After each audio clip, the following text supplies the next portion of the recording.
100% placement, 100% BFM Business. Et c'est un Frédéric qui chasse l'autre, puisque Frédéric Lorenzini vient de nous rejoindre. Bonjour Frédéric. Bonjour Cédric.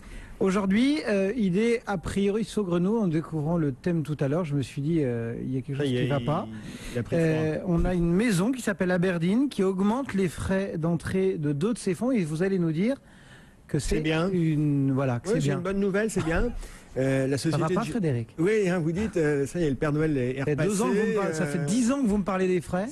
Non, ce qui se passe, c'est que Aberdeen a deux fonds investis sur les marchés émergents, le Aberdeen Emerging Market et le Aberdeen Emerging Market Smaller Company, qui ont atteint des tailles un peu pharaoniques. Le premier pèse plus de 16 milliards de dollars, le second a passé les 3 milliards de dollars, et Aberdeen dit, attention, il y a trop d'argent, qui rentre, donc on augmente les frais de souscription, pas les frais de gestion, les frais de souscription de 2%.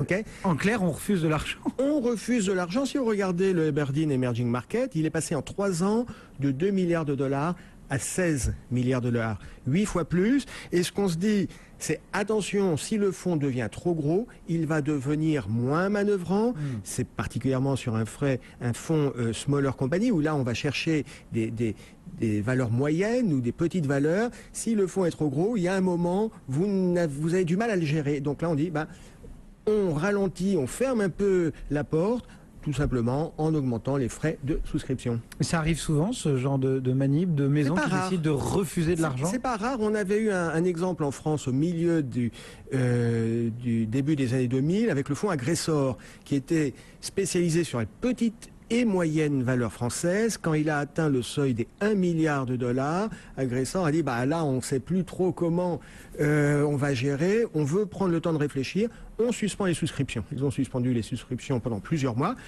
ce qui leur a permis de remettre à plat leur stratégie. Même cas de figure avec Moneta micro-entreprise, qui dit, nous, à partir de 130, 150 millions d'euros, on suspend les souscriptions parce qu'on est sur une classe d'actifs qui est étroite. Ça ne sert à rien de prendre de l'argent si on n'est pas efficace. Alors, ce qui se passe, c'est qu'à une époque, les gérants ne pouvaient pas comme ça fermer la porte, suspendre les souscriptions.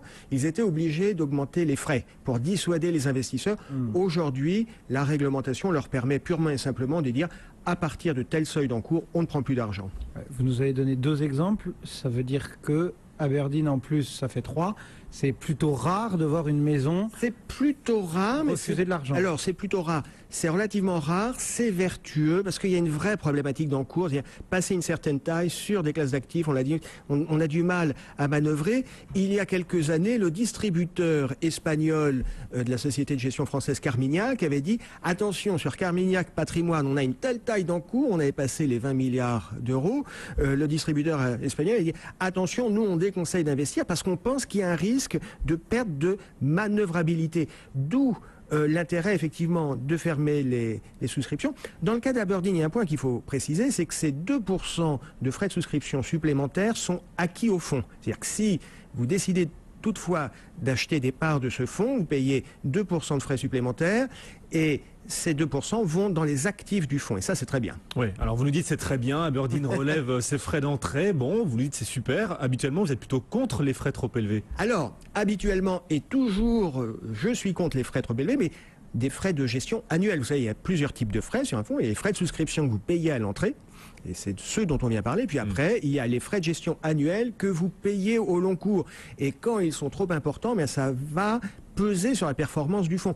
Dans le cas du Aberdeen Emerging Market, on a un fonds qui pèse plus de 16 milliards de dollars avec des frais de gestion annuels à 1,98. C'est beaucoup, c'est peut-être un peu excessif. Ça représente à peu près 300 millions de dollars de frais de gestion à l'année. Donc clairement, il y a un moment, quand vous arrivez à une certaine taille, vous avez des économies d'échelle, et ce qu'on se dit, ça serait peut-être bien que les investisseurs, eux aussi, profitent de ces économies d'échelle avec des frais de gestion annuels un peu moins élevés. Merci beaucoup Frédéric Lorenzini qui a fait sa conversion.